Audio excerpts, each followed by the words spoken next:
Fjala namaz në gjuhën arabe rrjedh nga fjala sala, që do të thotë dua në aspektin gjuhësor. Lutje me bu Allahut azza wa jall.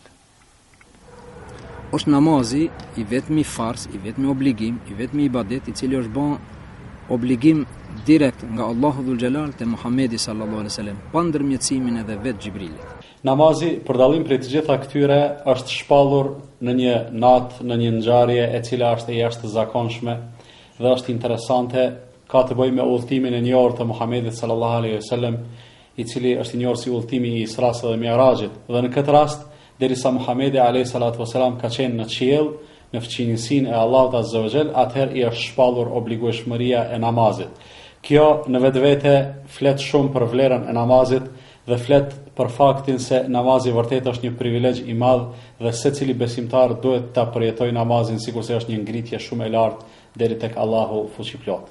Falja e namazit është një obligim të cilin e ka obligu krijuesi i gjithësisë për neve. Dhe një njeri, qoftë intelektual apo jo, ai duhet ta kuptojë se për t'u nënshtruar Allahut, krijuesit të gjithësisë, ai i cili furnizon këtë gjithësi, e mban këtë gjithësi, duhet të nënshtrohemi në atë mënyrë që ai na ka mësuar, përmes pejgamberëve të tij, shpallëve të tij.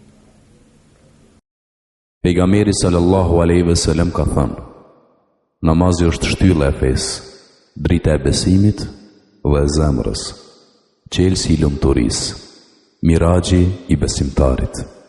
Çdo mend se namazi është fitore, namazi është sukses, namazi është shpëtim. Andaj ka thënë Allahu xhaleshanu qad aflaha almu'minun alladhina hum fi salatihim khashi'un, kanë shpëtuar besimtarët ata që namazin e tyre e falin me për ulje.